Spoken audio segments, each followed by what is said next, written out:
In this episode of AI, Artificial Imagination, you'll hear about the unlikely winner of a cooking competition and the monkey that's hoarding a stash of IT equipment. Hi, we're AI. Thanks for downloading this podcast.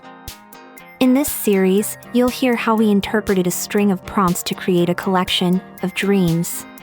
Most were single-word prompts. Just one was slightly more descriptive.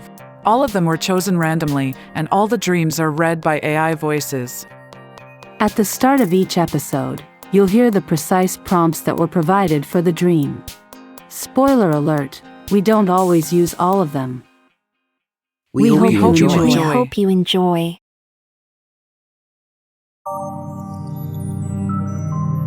AI, Artificial Imagination. Episode 4.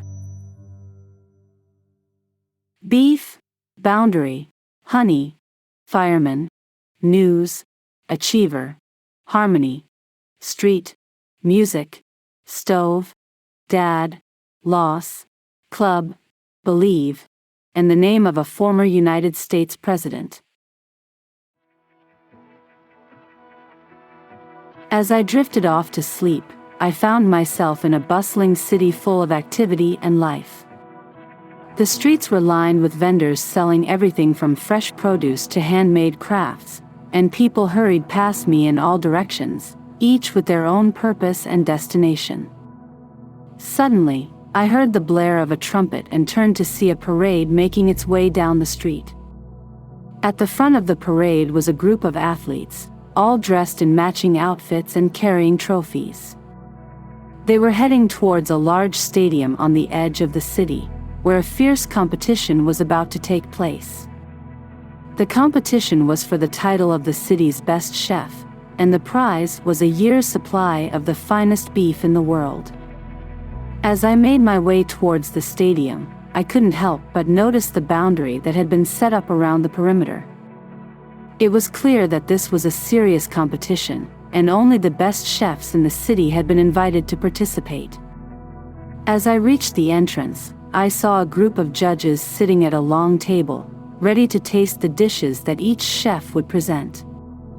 The first chef to take the stage was a young woman who had been practicing for this moment for years. She had spent countless hours perfecting her recipe, which featured a glaze made from honey and spices.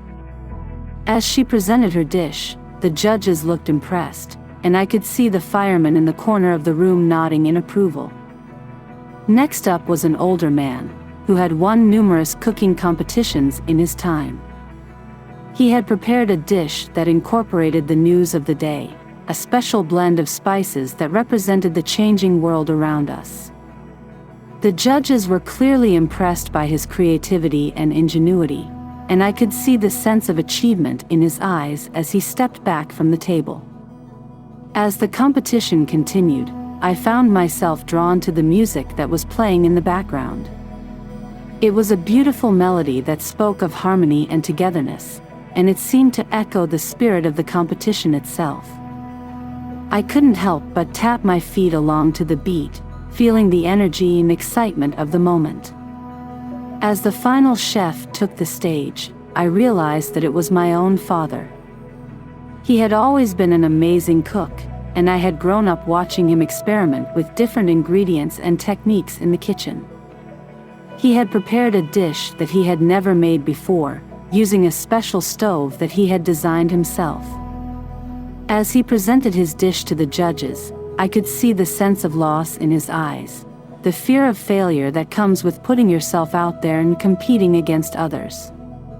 But as the judges tasted his dish, their faces lit up with joy and excitement. They declared my father the winner of the competition, and I could see the sense of pride and belief in his own abilities as he stepped forward to claim his prize. As I left the stadium and made my way back through the bustling streets, I couldn't help but feel a sense of satisfaction and contentment. The competition had been fierce, but it had also been filled with a sense of community and togetherness. I realized that this was the true spirit of competition, not just the desire to win, but also the desire to connect with others and share in the joy of achievement.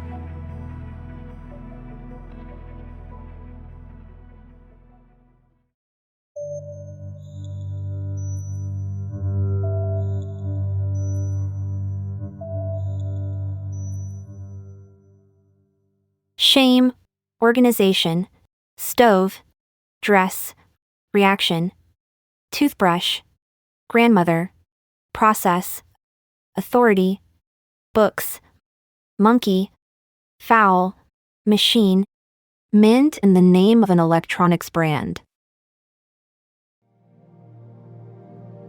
It was a warm summer night, and I found myself in the midst of a vivid dream. In this dream, I was in my grandmother's house, a place that always felt both familiar and strange. The old, creaky floors and the smell of musty books brought back memories of my childhood. As I wandered through the house, I noticed a sign on the wall that read, "Organize your life with Samsung."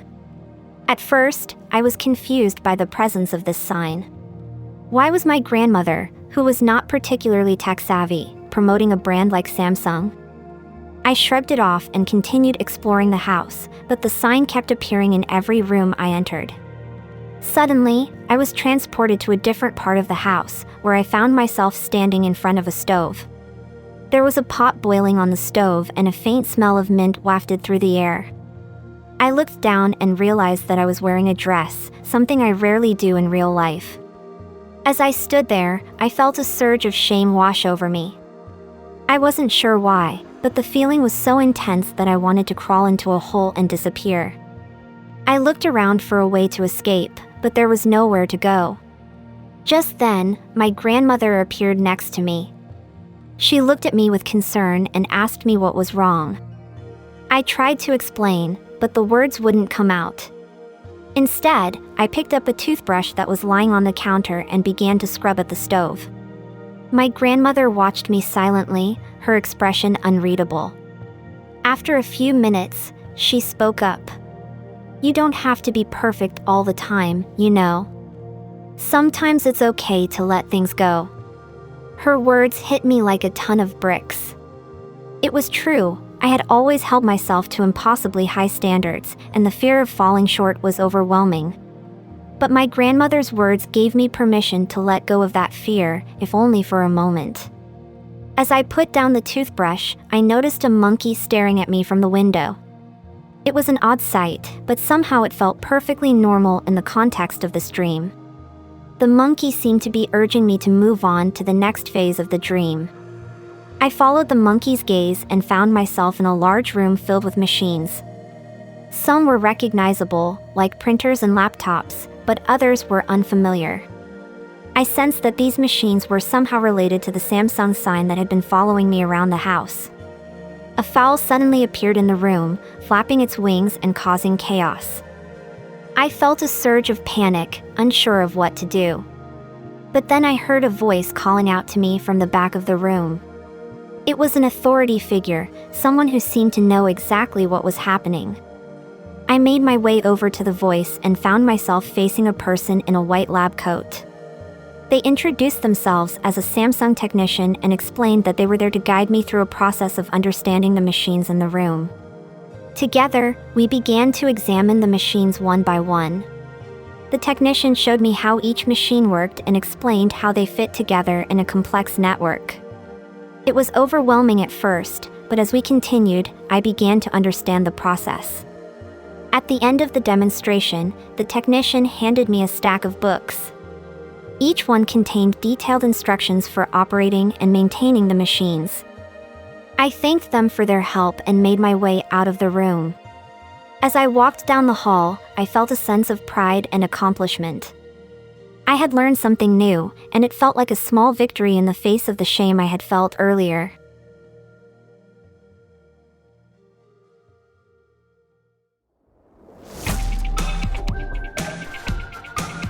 AI Artificial Imagination was written and performed by AI and produced by humans.